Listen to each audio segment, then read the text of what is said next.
அஸ்ஸலாமு அலைக்கும் வரஹ்மத்துல்லாஹி வபரகாத்துஹு.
இன்னல் ஹம்தலில்லாஹ் நஹ்மதுஹு வ நஸ்தஈனுஹு வ நஸ்தக்ஃபிருஹு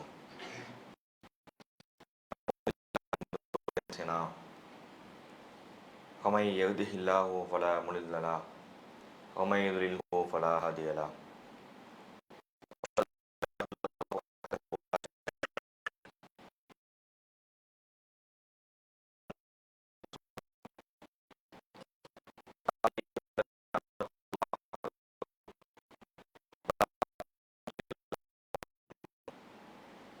யா அய்யுஹன் நாஸ் இத்தகூ ரப்பக்குமுல்லதீ خلقكم من نفس واحدة وخلق منها زوجها وبث منهما رجالا كثيرا ونساء واتقوا الله الذي تساءلون به والأرحام إن الله كان عليكم رقيبا. يا أيها الذين آمنوا اتقوا الله وقولوا قولا سديدا يصلح لكم أعمالكم ويغفر لكم ذنوبكم ومن يطع الله ورسوله فقد فاز فوزا عظيما. وقال نبينا صلى الله عليه وسلم إن أصدق الحديث كتاب الله وأحسن الهدي هدي محمد وشر الأمور محدثاتها وكل محدثة بدعة وكل بدعة ضلالة وكل ضلالة. கண்ணியத்திற்குரிய எல்லாம் வல்ல ஏக இறைவனின் நல்லடியார்களே, மனித இனத்தை படைத்ததற்கான நோக்கத்தை பற்றி தன்னுடைய அருள்மறையாம் திருமறையிலே இறைவன் குறிப்பிடும்போது, ஒமா ஹலக்துல் ஜின்னவல் இன்ஸ் இல்லாலி ஆபுதூன், மனிதர்களையும் ஜின்களையும் என்னை வணங்குவதற்காக அன்றி நாம் படைக்கவில்லை என்று இறைவன் குறிப்பிடுகின்றான். மனித படைப்பினுடைய நோக்கமே நாம் இறைவனை வணங்கி வழிபட வேண்டும் என்பதுதான். நாம் எதற்காக இறைவனை வணங்க வேண்டும்? நாம் இறைவனை வணங்குவதால் இறைவனுக்கு இறைத்தன்மை அதிகரிக்கப் போகின்றதா? பிற சமுதாய மக்களுடைய நம்பிக்கை எப்படி இருக்கிறது என்றால், அவர்கள் யாரை கடவுளாக நம்புகின்றார்களோ அவர்களுக்காக விசேஷமான வழிபாடுகளை செய்யும் போது அந்த கடவுள் இறைத்தன்மை அதிகரிக்கிறது என்று கூட அந்த மக்கள் நம்புகிறார்கள். இஸ்லாத்தின் நம்பிக்கை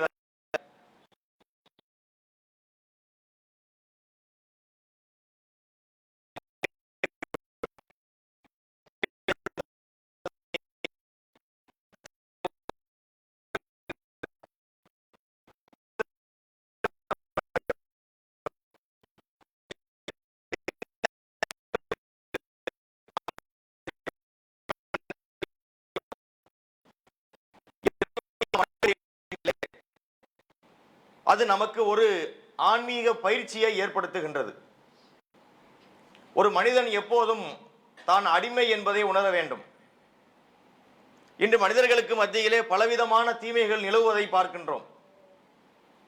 அதிலே ஒரு முக்கியமான தீமை என்ன என்றால், அவனுடைய உள்ளத்திலே ஏற்படக்கூடிய ஆணவத்தை நாம் சொல்லலாம். நாம் எல்லாம் உயர்ந்தவர்கள், நாம் எல்லாம் சிறந்தவர்கள், நாம் எல்லாம் கல்வியிலே ஏதோ ஒரு உச்சத்தை தொட்டவர்கள் என்பது போன்ற சிந்தனைகள் அவ்வப்போது மனிதனுக்கு ஏற்படும். இது மாதிரியான எண்ணங்கள் அவனை தீய வழியை நோக்கி அழைத்து செல்லும். இஸ்லாம் என்ன செய்கிறது என்றால், அந்த எண்ணம் நமக்கு வரக்கூடாது. நாம் ஒரு மனிதர் மிகச்சிறந்த முஸ்லீமாக இருக்கலாம், இறைவனுடைய பொருத்தத்தை பெற்ற மனிதராக கூட இருக்கலாம். ஆனால் எந்த நிலையிலும் அவர் அடிமை என்ற நிலையிலே இருந்து மாறிவிட முடியாது. நபிகள் நாயகம் அவர்களை நாம் எடுத்துக்கொள்ளலாம். அன்றைய காலத்திலே வாழ்ந்த மக்கள், ரசூலுல்லாஹ்வுடைய காலத்திலே வாழ்ந்த மக்கள் ஈசா நபியை அவர்கள் கடவுளாக நினைத்துக் கொண்டார்கள். தேவகுமாரன் என்று சொல்லிக் கொண்டார்கள்.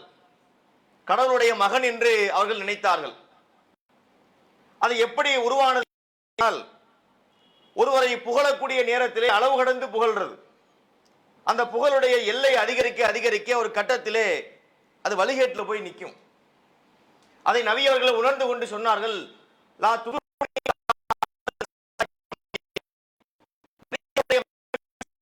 அவரை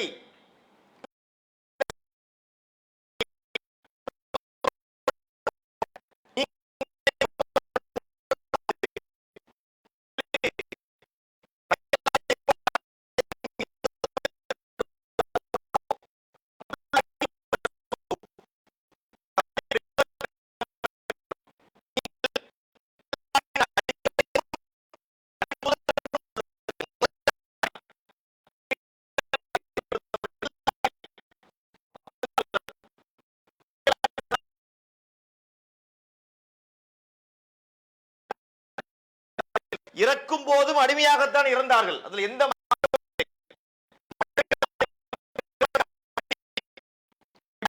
அவர்களை போல உயர்ந்த நபியாக இருக்கலாம். மொத்தகதல்லாஹ் இப்ராஹிம ஹலீலன் திருமறை குர்ஆன் பேசுகின்றது. இப்ராஹிமை அல்லாஹ் தன்னுடைய நண்பனாக்கி கொண்டான். நண்பனா என்று சொல்லிக் கொண்டாலும் அவர் இறைவனுக்கு. இந்த சிந்தனை நமக்கு எப்போது வரும் என்று சொன்னால், இறைவனை வணங்கும் போதுதான் இந்த உணர்வு நமக்கு வரும். நாம் எப்போது நம்மை அடிமை என்று கொண்டோமோ, நம்மிடத்திலே ஆணவ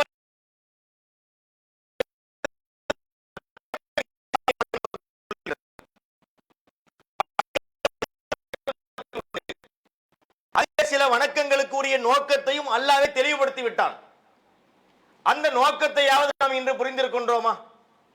தொழுகை என்கின்ற ஒரு வணக்கம் இருக்கின்றது. ஒரு நாளைக்கு 5 முறை ஃபர்லு தொழுகை தொழ வேண்டும்.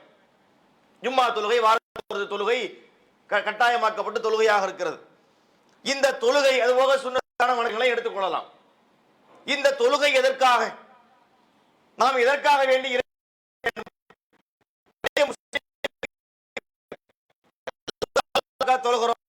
தொழுகிறோம் என்பது ஓகே. ஒரு மனிதனுடைய தொழுகையிலே இருந்து இறைவன் எதிர்பார்ப்பது என்ன, மார்க்கத்திலே நமக்கு தொழுகைக்கு இலக்கணமாக சொல்லப்பட்டது என்ன, அதை பத்தி எதுவுமே தெரியாது. சில பேர் நினைக்கின்றார்கள் ஒரு உடற்பயிற்சி, குனிஞ்சு நிமிர்றோமா இல்லையா, உட்கார்றோம், போறோம், சஜிதாவுக்கு போறோம், அத்தை காலை மடக்கி பின்னாடி நம்ம நெளிஞ்சு உட்கார்றோம், இது மாதிரியான விஷயங்கள் உடம்புக்கு பயிற்சியா இருந்தா அது நமக்கு நன்மை வந்துட்டு போகும், அது வேறு விஷயம். இறைவன் நமக்கு தந்த நோக்கம் என்ன, திருமறை குர்ஆன் சொல்கிறதா இல்லையா, இன்ன ஸலாத்த தன்ஹா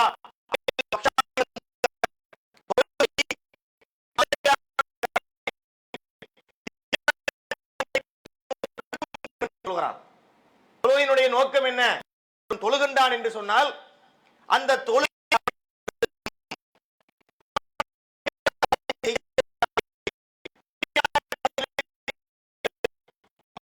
என்றால் ஒருவன்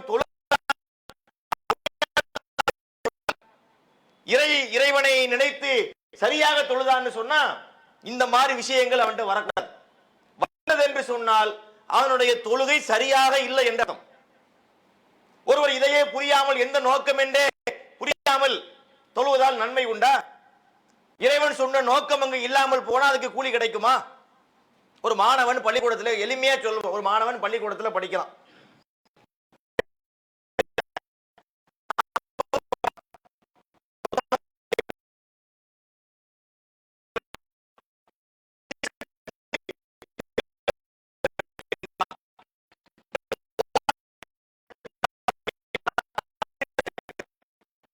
கஷ்டப்பட்டு படிச்சா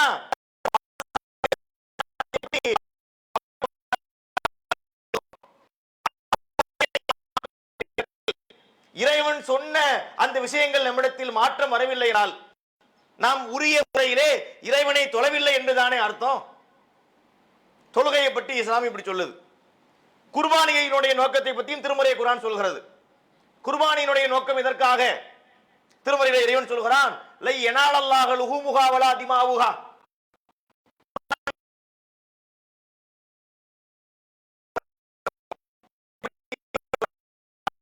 பிராணிகளுடைய இறைச்சியோ அதனுடைய ரத்தங்களோ அல்லாஹ்வை சென்று அடைவதில்லை. அல்லாஹ்வுக்கு நம்ம அனுப்புறோம், ஆடு மாடு அறுத்து கறி தனியா எல்லாத்தையும் வெட்டி வானத்தில் இருந்து வானவர் கூட்டம் வந்து அந்த கறியை வாங்கி விட்டு போகின்றார்களா? இல்லையே. நம்ம தானே சாப்பிடுகிறோம், ஏழைகளுக்கு கொஞ்சம் கொடுக்கின்றோம், சொந்தக்காரங்களுக்கு கொஞ்சம் கொடுக்கின்றோம், நம்ம தான் பயனடைகிறோம்.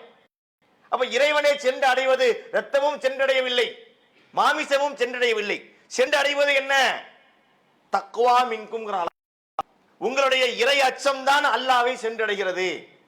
அதனுடைய நோக்கத்தை பற்றி நமக்கு விளக்கப்படுகிறது. அதே போல நோன்பினுடைய நோக்கத்தை பற்றி இறைவன் சொல்லுகிறான். நோன்பு இந்த உலகத்தில் அத்தனை கோடி முஸ்லிம்களும் நோன்பு வைக்கின்றார்கள். ரமலான் மாதம் வந்துவிட்டால் நோன்புதான். சஹர் நேரத்திலே ஒரு பரபரப்பு, இஃப்தார் நேரத்திலே ஒரு பரபரப்பு. ஏன் கேட்கறீங்க? தெருக்களிலே நடமாட முடியவில்லை. இதெல்லாம் நம்ம இங்கதான் வாழ்ந்தமான ஆச்சரியமா இருக்கிறது. நம்ம வாழக்கூடிய தெருக்கள் தான். இதே முஸ்லிம்கள் வெளியூர் முஸ்லிம்கள் அல்ல, பெரும்பாலும் நம்ம தெருக்கள்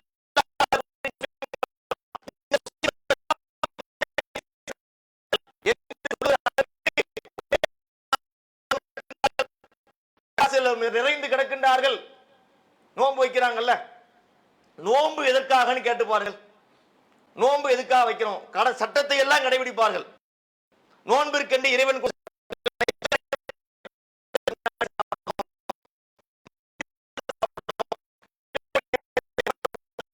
பருகக்கூடாது, தாம்பத்தியம் நடத்தக்கூடாது, இதெல்லாம் செய்வார்கள்.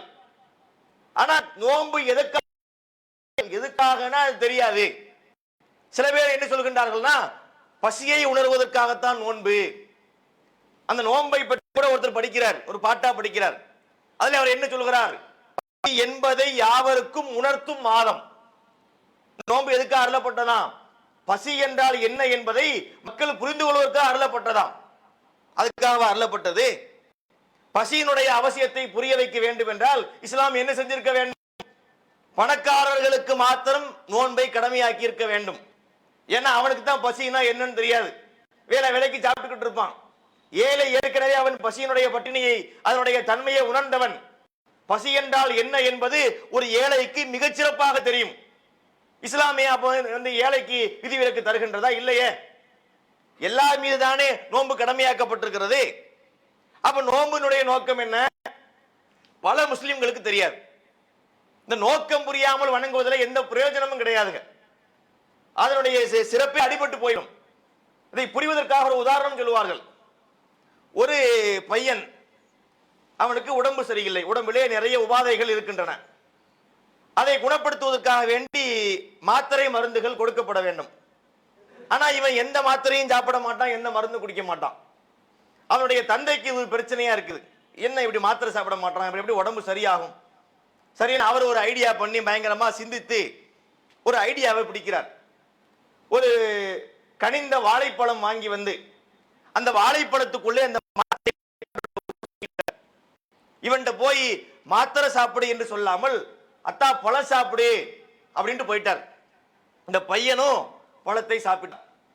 சிறிது நேரம் கழித்து வந்து தந்தை கேட்கிறார், என்னப்பா பழம் சாப்பிட்டியா? அத்தா அந்த பழத்தை சாப்பிட்டேன், பழம் நல்லா இருந்தது, உள்ளே இருந்த விதை கசப்பா இருந்துச்சு, துப்பிட்டேன் அப்படின்னா. உங்களுக்கு புரிகிறதா? இந்த தந்தை பழத்தை தந்த நோக்கமே மாத்திரையை கொடுக்கிறதுக்கு தான். அவன் மாத்திரையை துப்பிட்டு பழத்தை தின்பதால் ஏதாவது நன்மை ஏற்பட போகிறதா?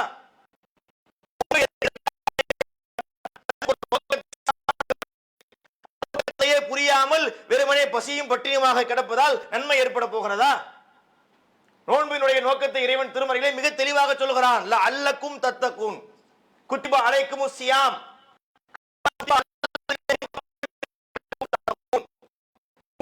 இருந்த சமுதாய மக்களுக்கு நோன்பு கடமையாக்கப்பட்டது போலவே உங்கள் மீதும் நோன்பு கடமையாக்கப்பட்டிருக்கிறது. எதற்காக? என்ன நோக்கத்திற்காக? அல்லக்கும் தத்தக்கும், நீங்கள் இறையச்சமுடையோராக ஆவதற்காக. நோன்பினுடைய ரிசல்ட் என்னவா இருக்க வேண்டும்? இறை அச்சத்தை அது நமக்கு தரணும். அல்லாஹ்வை பற்றிய பயத்தை அது உண்டாக்கணும். ஒரு பகல் நேரம், நோன்பு அல்லாத மற்ற நேரங்களிலே அங்கங்க ஒரு டீ கடை போய் டீ வாங்கி குடிக்கிற பழக்கம் நிறைய பேருக்கு உண்டு. இங்க போனா அங்கே ஒரு டீ, அங்க போனா அங்க ஒரு வடை, இப்படி எல்லாம் சாப்பிட்டு கொண்டு திரிகின்றோம். ரமலான்ல சாப்பிடுவோமா? யாருமே இல்லை. நம்ம வெளியூர்ல இருக்கிறோம், யாருமே பார்ப்பதற்கு வாய்ப்பு இல்லை. இருந்தாலும் வாங்கி குடிக்கிறது இல்லை.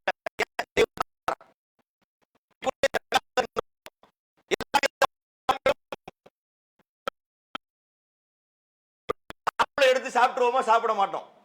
சரி, ஆப்பிளை எடுத்தாலாவது எண்ணிக்கை குறைச்சதுல கண்டுபிடிச்சிருவாங்கன்னு சொல்லலாம். திராட்சை பழம் இருக்கு, திராட்சை பழத்தை எண்ணி வைக்க முடியாது. ரெண்டு திராட்சையை பிச்சு வாயில போட்டா யாரும் கண்டுபிடிக்க முடியாது. ஒரு கிளாஸ் தண்ணி எடுத்து குடிச்சா யாரும் கண்டுபிடிக்க முடியாது. ஆனால் நாம் ஏன் செய்வதில்லை? இறைவன் நம்மை பார்க்கின்றான். அதான் இறையச்சம். அல்லாஹ் நம்மை கண்காணித்துக் கொண்டிருக்கின்றான். இப்போது நாம் இந்த செயலை செஞ்சோம்னா இந்த நோன்பு முறிந்து போய்விடும், நாம குற்றவாளி ஆயிடுவோம் என்கின்ற ஒரு பயிற்சியை இந்த நோன்பு நமக்கு ஏற்படுத்துகின்றது. இறை அச்சம்தான் நோன்பினுடைய மிக முக்கியமான நோக்கமாக இருக்கிறது. வெறுமனே பசியும் பட்டினியுமாக கிடப்பதால் எந்த நன்மையும் இல்லை. அதை நபிகள் நாயகம் ஸல்லல்லாஹு அலைஹி வஸல்லம் அவர்கள் அழகா சொன்னார்கள். மல்லம் எதா கௌல ஸூர் வல் பேச்சுக்களையும் தீய நடவடிக்கைகளையும் விட்டு விலகிக் கொள்ளவில்லையோ, அவர் பசித்து இருந்தாலும் தாகித்திருந்தாலும் அல்லாஹ்வுக்கு எந்த தேவையும் இல்லை. நோன்பு சகர் பண்ணிட்டாரு, இஃப்தார் பண்ணிட்டாரு, எதுவும் சாப்பிடல குடிக்கல, அந்த மாதிரி எதுவுமே பண்ணல.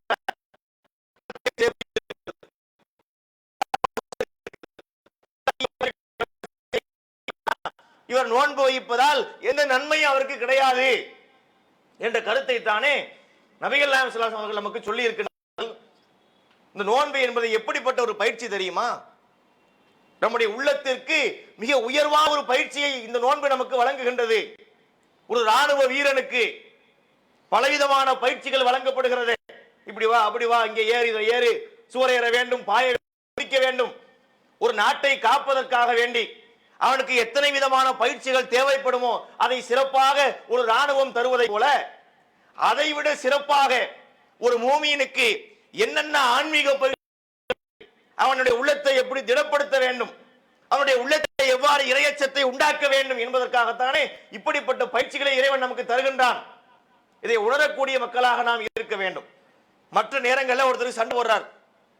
பொதுவாக நம்மகிட்ட வந்து ஒருத்தர் வரம்பு மீறாருன்னு சொன்னா, வரம்பு மீறினால் அதே அளவுக்கு வரம்பு மீற நம்ம மார்க்கத்திலே நமக்கு அனுமதி உண்டு. அது தடுக்கப்பட்ட விஷயம் அல்ல. அடிக்கிறார்னா அவரை திருப்பி நம்ம அடிக்கலாம். மார்க்கப்படி குற்றம் அல்ல, சட்டப்படி என்ன என்பது வேறு. ஒருத்தர் நம்ம அடிக்கிறார்னா திருப்பி அடிப்பதற்கு நமக்கு அனுமதி கொடுக்கின்றது. ஆனா நோன்புல அடிக்கலாமா? நோன்பு நேரத்தில் ஒருத்தர் உங்ககிட்ட சண்டைக்கு வர்றார், நாம் என்ன செய்ய வேண்டுமா? இன்னி சாயும் மர்ரத்தைனி, நான் நோன்பாளி என்று இருமுறை அவரிடத்தில் நீங்கள் சொல்லிவிடுங்கள். சண்டைக்கு போகாதீங்க. அவரே வந்து வாலண்டியர் சண்டைக்கு வந்தா கூட சண்டைக்கு போகாதீர்கள், நோன்பாளி என்று போங்க. எத்தனை பேர் அப்படி சண்டையை தவிர்க்கின்றார்கள்? மற்ற நேரத்தில் சண்டை போடக்கூடியவங்க ஏன் அந்த சண்டைக்காரர்கள் ஏன் நோன்பிலே நம்ம பார்க்க முடியவில்லை? இந்த நோன்பு அவருக்கு ஒரு பயிற்சியை உண்டாக்குகிறது. பாருங்கள், எப்பேற்பட்ட வணக்கங்களை இஸ்லாமிய மார்க்கம் நமக்கு தந்திருக்கின்றது. இதை உணரக்கூடிய மக்களா நம்ம இருக்கணும். வணக்கங்கள்ல நமக்கு பெரிய நன்மை உண்டு. இத்தனைக்கு நம்ம பார்த்தால் இஸ்லாமிய மார்க்கத்திலே கரடுமுரடான வணக்கங்கள் என்று எதுவுமே இல்லை. சில சமுதாய மக்கள் இறைவனை வணங்குவதை பார்த்தால் அது பார்ப்பதற்கே ஒரு பயமாக இருக்கிறது. உடலை வருத்தி கொண்டு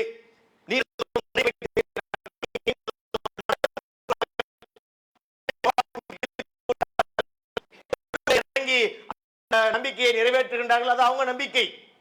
இது மாதிரி நம்பிக்கைகள் ஏதாவது இஸ்லாத்திலே உண்டா? இறைவனை நம்ம வணங்குவதால் நம்ம ஒரு கை என்னைக்காவது போயிருக்கிறதா? ஒரு விரலாவது போயிருக்கிறதா? வணக்கம் இஸ்லாத்தில் இல்லை. எல்லாமே மனிதர்களுக்கு இயல்பாக என்ன வருமோ அதை தான் இஸ்லாம் நமக்கு சொல்லி இருக்கின்றது. ரசூலுல்லாஹி ஸல்லல்லாஹு அலைஹி காலத்திலே சில பேர் அதை விரும்பி செய்ய ஆரம்பித்தார்கள். அதை ரசூலுல்லாஹ் ஏற்றுக்கொள்ளவில்லை.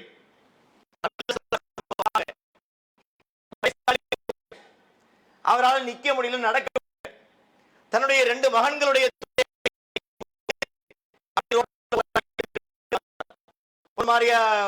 ஒரு தடுமாறி போகிறார். அப்போ ரசூலுல்லாஹி கவனிக்கிறாங்க, இவர் ஏன் இப்படி போறார் என்று கேட்கின்றார்கள். அப்ப சொல்றாங்க, நகர எம்சிய அவரு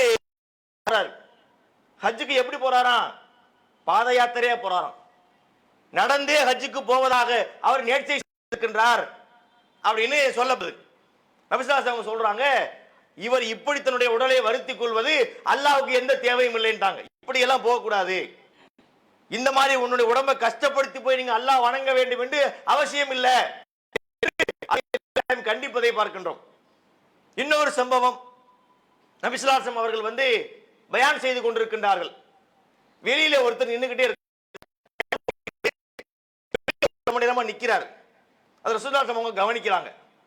பயானையே நிப்பாட்டிட்டாங்க. பேசிக்கொண்டிருந்த ஒரு தலைப்பு கோர்வை என்பது எவ்வளவு கஷ்டம் தெரியுமோ பேச்சாளர்களுக்கு. ஒரு தலைப்புல ஒருத்தர் குறுக்கிட்டாங்கன்னு சொன்னா அதை மீண்டும் எடுத்துட்டு போறது கஷ்டமா இருக்கும். ரசூலுல்லாஹ் அதை பத்தி எல்லாம் கவலைப்படவில்லை. பேசிக்கிட்டு உரையை நிறுத்தி விட்டார்கள்.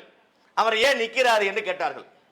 உடனே ரசூலுல்லாஹ்வுக்கு சொல்லப்படுது, அவர் சில விஷயங்களை நேர்ச்சை பண்ணியிருக்கிறார். என்ன நேர்ச்சை பண்ணியிருக்கிறார்? நின்று கொண்டு இருக்க வேண்டும் என்று நேர்ச்சை பண்ணியிருக்கிறார். லா எஸ்ததில்ல, நிழலுக்கு வரக்கூடாது, வெயில்ல நிக்கணும். வெயில்ல வேற நிக்கிறார். இவங்க பள்ளிக்குள்ள உட்கார்ந்து இருக்கிறார், அவர் வெயில்ல நிக்கிறார். வெயில்ல நிற்க வேண்டும் என்று நேர்ச்சை பண்ணியிருக்கிறார். லா பேசக்கூடாது, மௌன விரதம் என்று சொல்வார்களே, யாரிடத்திலும் பேசக்கூடாது என்று நேர்ச்சை பண்ணியிருக்கிறார். இன்னும் நோன்பு வைப்பதாக நேர்ச்சை பண்ணியிருக்கிறார் என்று சொல்லப்படுது. நபி ஸல்லல்லாஹு அலைஹி வஸல்லம் அவங்க சொல்றாங்க, அவரை உடனடியாக நிழலுக்கு வர சொல்லுங்கள், முதல்ல அவரை உட்கார சொல்லுங்கன்றாங்க. இப்போ அவர் வந்து இப்போது ஒருத்தர் பேச வேண்டும். மௌன விரதம் என்று சொன்னாரே, அந்த மௌன விரதத்தை முடித்து இப்போதே அவர் இன்னொருத்தர் பேசணும். வேண்டுமானால் அவர் நோன்பை மட்டும் தொடரட்டும் என்று சொன்னார்கள். இந்த நோன்பு மட்டும் தான் ஏத்துக்கிற மாதிரி இருந்திருக்கு. அதை ஏற்றுக்கொண்டு விட்டார்கள். அவர் நேர்ச்சை பண்ணாரு, நோன்பு வைக்கட்டும், தப்பு இல்லை. மௌன விரதம் என்ற விளையாட்டு இஸ்லாத்தில் இல்லை. வெயில்ல தான் நிப்பேன், அது எனக்கு நன்மை தரும் என்ற விளையாட்டுகள் இஸ்லாத்தில் இல்லை. அப்ப வணக்கங்களை கூட ஒரு காட்டு மிராண்டித்தனமாக, ஒரு கரடுமுரடாக இஸ்லாம் சொல்லவில்லை. மனிதர்களுக்கு இயல்பாக வரக்கூடியதைத்தான் இஸ்லாம் வணக்கமாக்கி இருக்கின்றது. வணக்கமாக்கி அந்த இயல்பான வணக்கங்களிலே பலவிதமான நன்மைகளை அல்லாஹ் ஏற்படுத்தி இருப்பதை பார்க்கின்றோம். இதில் நம்ம உணர்ந்து செய்ய வேண்டும். அல்லாஹ்வுக்கு நோன்பு வைக்கிறோமா, அதனுடைய நோக்கம் என்ன, அதன் இலக்கணம் என்ன, நம்முடைய நோன்பு நமக்கு எதை மாற்றம் தந்திருக்கின்றது, நோன்புக்கு முன்னாடி எப்படி இருந்தோம், நோன்புக்கு பின்னாடி எப்படி இருக்க போகிறோம் ஏன்னா ரமலான் மாசத்துல வரக்கூடிய அந்த கூட்டம் அதுக்கு பின்னாடி நீங்க பார்க்க முடியாது. சீசன் பறவைகள் என்று சொல்லுவார்கள், வேடந்தாங்கல் பறவைகள் சரணாலயத்தில் நீங்கள் பார்க்கலாம். குறிப்பிட்ட ஒரு பருவ காலத்திலே வெளிநாடுகளில் இருந்து, அமெரிக்காவில் இருந்து, ஜப்பான்ல இருந்து, கனடால இருந்தெல்லாம் லட்சக்கணக்கான பறவைகள் வரும். கொஞ்ச காலத்துக்கு அங்க தங்கி இருக்கும். சீசன் முடிஞ்ச உடனே மீண்டும் கிளம்பி தன்னுடைய சொந்த நாட்டுக்கே போயிடும். அதே மாதிரி ரமலான் மாதம் வந்துவிட்டால் ஈமான் கொண்ட இந்த பறவைகள்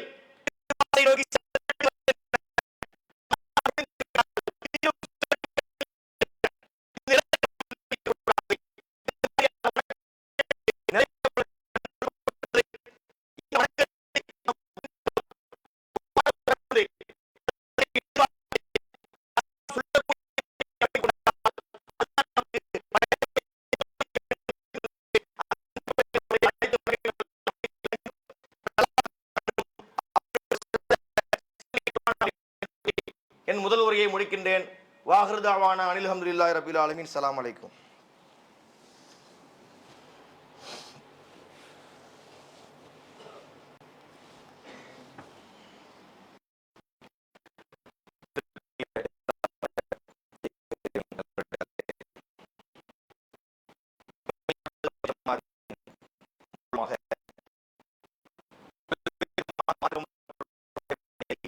நாம் செய்து வருகின்றோம்.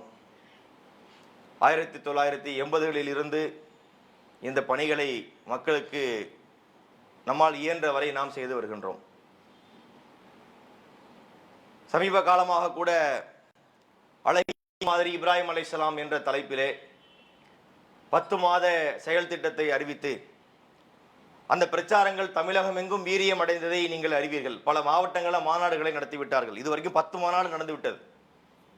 இந்த செயல் திட்டத்தை பார்த்தீங்கன்னா 10 மாவட்டங்களிலே மாநாடுகள் நடத்தப்பட்டு நிறைய விழிப்புணர்வு மக்களுக்கு ஏற்படுத்தப்பட்டிருக்கிறது. இது மட்டுமல்லாமல் நிறைய பொதுக்கூட்டங்கள், தெருமுனை கூட்டங்கள், பெண்கள் பயான் நிகழ்ச்சிகள், தர்பியாக்கள், நோட்டீஸ் விநியோகம் என்று இந்த அல்லாஹ்வுடைய மார்க்கத்தை மக்களுக்கு கொண்டு போய் சேர்க்கக்கூடிய உயர்ந்த பணியினை சிறப்பாக நாம் செய்து வருகின்றோம். எல்லா புகழும் இறைவனுக்கு தான். இதெல்லாம் மார்க்க ரீதியான பிரச்சார ரீதியாக உள்ள விஷயங்கள். இந்த மாதிரி பயான் நடக்கணும், நிறைய பொதுக்கூட்டங்கள்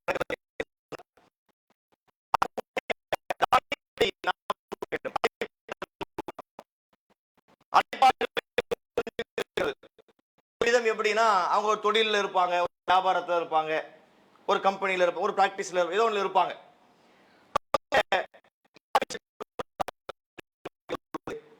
அவங்களுடைய விடுமுறை நாட்களிலே போய் ஒரு பயான்ல போய் கலந்து கொள்வது என்பது ஒரு வகை. அவங்களுடைய முழு நோக்கமும் இந்த பிரச்சாரமாக இருப்பதில்லை. நோக்கம் வேறு விஷயங்களும் இருக்கிறதுனால அவங்களால இயன்றதை பண்றாங்க. அவங்களுக்கு கிருபை செய்யணும், அவங்களுக்கு நன்மையை தரட்டும். ஆனா இது மட்டும் நமக்கு பத்தாது. இந்த மார்க்கத்தை படித்து உரிய முறையிலே மக்களுக்கு கொண்டு போய் சேர்க்க வேண்டும். அதுல இலக்கண பூர்வமாக அரபி மொழியினுடைய அந்த தன்மைகளை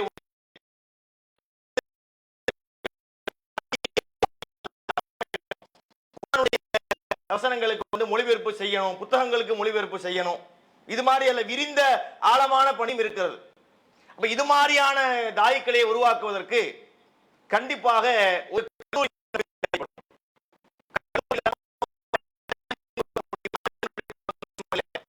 அதற்காகத்தான்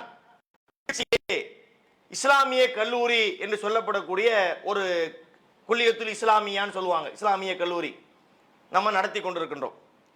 அதிலே படித்து முடித்த எம்ஐஎஸ்சி அதான் அங்கே வழங்கப்படக்கூடிய ஒரு பட்டம் தான்.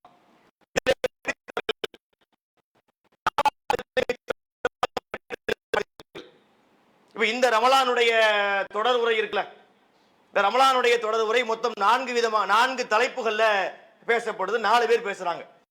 4 பேருமே அந்த எம்ஐசில படித்தவர்கள் தான். திருச்சி அந்த கல்வியகத்தில் படிச்சு தான் இந்த வருஷத்தினுடைய 4 தொடரையும் பேசக்கூடிய அளவிற்கு அவர்கள் உருவாகி இருக்கின்றார்கள். உருவாக்கப்பட்டு குர்ஆனுடைய மொழிபெயர்ப்பு நமக்கு வெளிவந்திருக்கு. கல்வியகத்தில் படிச்சவங்க தான்.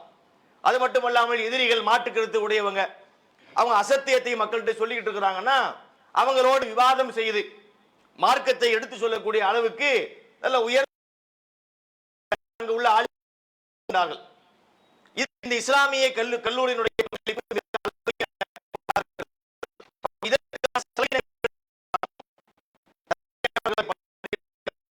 அங்க ஒவ்வொரு ஆண்டும் அவங்க ப்ரமோஷன் ஆகி போகும்போது ஒரு கல்வி அறிவோடு தான் இதை முடிச்சுட்டு வெளியே வரக்கூடிய நேரத்திலே நிறைய தாவா பணிகளை அவர்கள் முன்னெடுக்கின்றார்கள். இது ஒன்று இருக்கிறது. அதே கல்வியகத்தினுடைய இன்னும் ஒரு அங்கமாக புழு மதரசா என்ற ஒன்றை நம்ம நடத்துகிறோம். குர்ஆனை மனப்பாடம் செய்து நிறைய மாணவர்களுக்கு இப்ப நிறைய மனப்பாடம் பண்ணி இப்ப தொலைச்சிட்டு வீடியோக்கெல்லாம் கூட நீங்க பார்க்கலாம், ஃபேஸ்புக்லாம் வருது. நம்முடைய ஹிப்லு மதரசாவிலே படிக்கக்கூடிய மாணவர்களுடைய கிராத்துகளை கேட்டால் அவ்வளவு அற்புதமாக ஓதுகின்றார்கள். சவுதியிலாம் ஓதுவாங்க சின்ன சின்ன பிள்ளைங்கள்லாம். அந்த அதுக்கு நிகராக ஓதக்கூடிய மாணவர்கள்லாம் அங்கே இருக்கின்றார்கள். அவ்வளவு அழகாக குர்ஆனை படித்து மக்களுக்கு தொலை வைக்கக்கூடிய ஒரு நிலையை நாம் அல்லாஹ்வுடைய கிருபையிலே உருவாக்கி இருக்கின்றோம். அப்ப இதற்கான செலவினங்கள் பல லட்சங்கள் ஆகிறது. ஒரு ஆண்டுக்கு நீங்க எடுத்துக்கிட்டீங்கன்னு சொன்னா இந்த ஹிப்லு மதரசாவுக்கும் இஸ்லாமிய கல்லூரிக்கு மாத்திரம் லட்சக்கணக்கான ரூபாய்களை நம்ம செலவழிக்கின்றோம். இது இந்த கல்வியினுடைய வகைக்காக செலவழிப்பது. இன்னும் ஒன்று பார்த்தீங்கன்னு சொன்னா இந்த தாவா பணிகளை மக்கள்கிட்ட கொண்டு போய் சேர்வதற்காக டெய்லி நிகழ்ச்சிகளை நடத்துகிறோம். இப்ப இந்த ரமலான் கூட நீங்க பாத்தீங்கன்னா புதுயுகம் தொலைக்காட்சியிலே 1 மணி நேரம் நிகழ்ச்சி வருகிறது. தமிழன் தொலைக்காட்சியிலே பல பல்சுவை நிகழ்ச்சிகள் எல்லாம் ஒளிபரப்பு செய்யப்படுகிறது. ரமலான் அல்லாத மாதங்களையும் பாத்தீங்கன்னா இரவு 9 மணியிலிருந்து 9:30 மணி வரைக்கும் இந்த நிகழ்ச்சிகள் எல்லாம் ஒளிபரப்பு செய்யப்படுது. அதுபோக பிரசுரங்கள் எல்லாவற்றுக்குமே நம்முடைய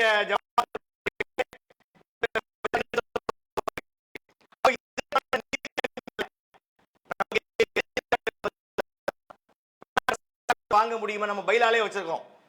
இப்ப சவுதி அரசாங்கமே நம்முடைய ஜமாத்துடைய பணிகளை பார்த்து சிறப்பா பண்றாங்க. டிஎன்டிஜே முடிவெடுத்து ஒரு $5 கோடி தர்றாங்கன்னு வச்சுக்கிருவோம்.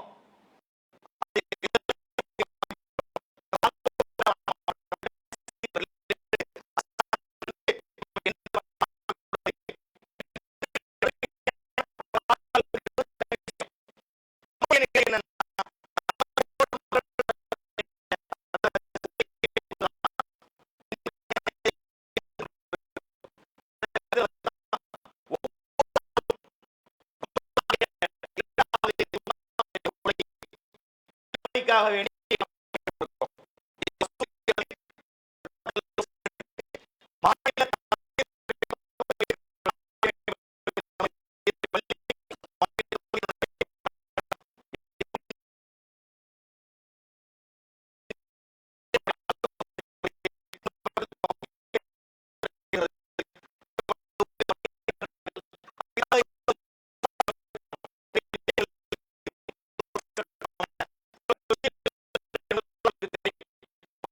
வேண்டி அதை பத்தி நான் விரிவாக பேச எனக்கு அவகாசம் இல்லைன்னு புரிஞ்சுக்கங்களேன்.